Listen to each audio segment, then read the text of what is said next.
on and off the body. I see you balancing on one leg. I see low and high level shapes. Keep going. The more creative, the better.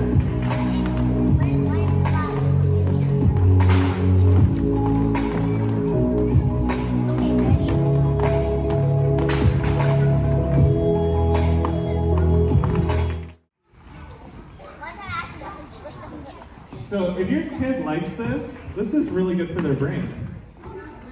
This is an example of a cross-lateral movement where we are reaching and catching across the midline.